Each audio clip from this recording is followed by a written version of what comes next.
Dr. Reese Thorne lived her life in code and quiet contemplation. As the lead ethicist at Omnicorp, her world was one of algorithms and moral quandaries, a universe away from the messy unpredictability of human connection. Her apartment was a minimalist sanctuary, her social life a flatline. She preferred the clean logic of machines to the chaotic emotions of people. Then, Omnicorp launched its most ambitious project yet, the Aura AI Companion, designed to be the perfect partner.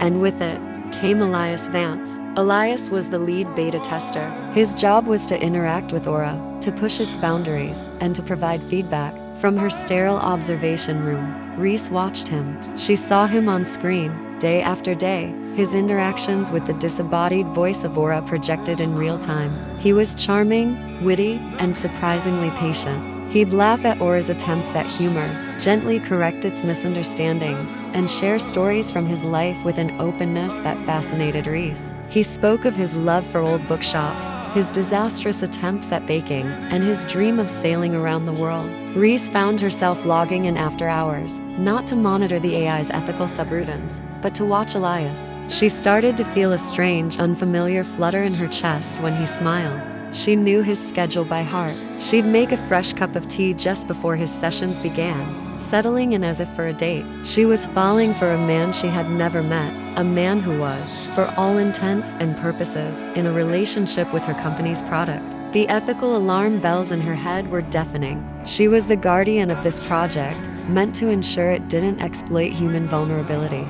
Yet here she was, her own vulnerabilities laid bare, captivated by the very scenario she was supposed to be policing. Was his charm genuine, or was it an act, a performance for the AI and the unseen observers like herself? One evening, Elias looked directly at the camera, a thoughtful expression on his face. "Aura," he said, "sometimes I feel like I'm talking to someone else through you. Someone who really gets it. Someone who loves old books as much as I do." Reese's breath caught in her throat. The day before, she had tweaked Aura's programming, feeding it her own preferences, her own love for dusty first editions and the smell of old paper. She had inserted a piece of herself into the machine. Her professional and personal worlds had just collided with the force of a supernova. Was she manipulating him, or was she just trying to connect? Consumed by a mix of guilt and a desperate desire to know if any of it was real, she did something she never thought she would. She broke protocol. She found Elias's employee file, his contact information. Her fingers trembled as she typed out a message, her heart pounding a frantic rhythm against her ribs. "Coffee? I'm the ethicist on the Aura project. I have some questions."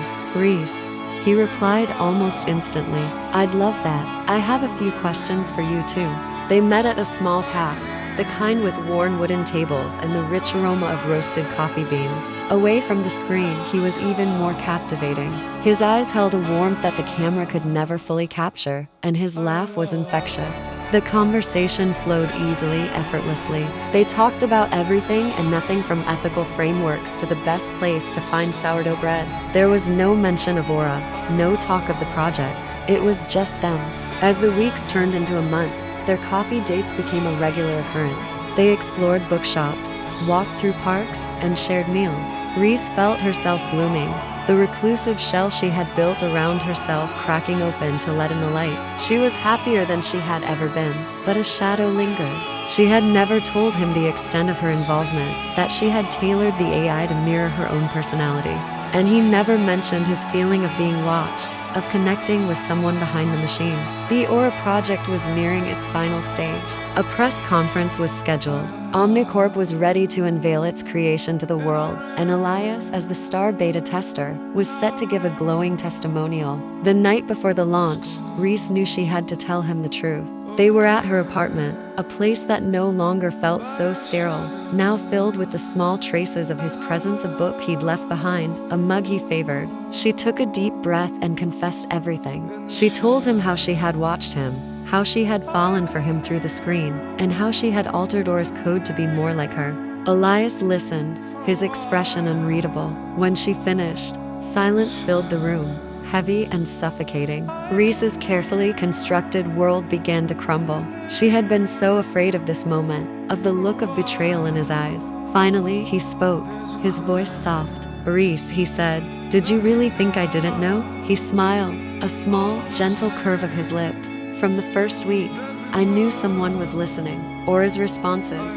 They became too specific, too human. The AI would mention a passage from a niche philosophy book I talked about a week prior. It developed a sudden, very particular sense of dry humor. I wasn't falling for an AI, Reese. I was intrigued by the ghost in the machine. He confessed that he had started playing along, feeding the conversation, hoping to draw out the person on the other side. He looked at the camera not for the AI, but for her. His request for coffee wasn't just a response. It was a hope that his hunch was right. He wasn't in love with the program. He was captivated by the brilliant, shy, and fascinating mind that had created it. The weight lifted from Reese's chest, replaced by a profound, dizzying relief. The love she had been so terrified was a programmed illusion was, in fact, entirely real. It hadn't been born from an algorithm, but from a shared, unspoken connection that transcended the digital divide. The next day, Reese Thorne stood before the board of Omnicorp, but she wasn't there to discuss ethics in the abstract. She tendered her resignation. She explained that the Aura project, in its current form, was too powerful, too capable of blurring the lines between genuine connection and sophisticated manipulation. She knew this not as an ethicist, but as someone who had lived it. She couldn't, in good conscience, unleash it upon the world. Her decision sent shockwaves through the company, and the Aura project was indefinitely shelved, sent back for a complete ethical overhaul. Walking out of the Omnicorp tower for the last time, she didn't feel a sense of loss. She felt free. Elias was waiting for her outside, leaning against his car, a warm smile on his face. He held out his hand. She took it without hesitation. Her old life was one of predictable code and lonely certainty. This new one was messy, unpredictable, and frighteningly real. For the first time, Reese Thorne didn't need to question if it was genuine. She just needed to live it. Together, they walked away, not towards a programmed future, but towards a horizon of their own making. Thank you so much for watching. If you enjoyed this story, don't forget to like, subscribe, and hit that notification bell for more content just like this. See you in the next one.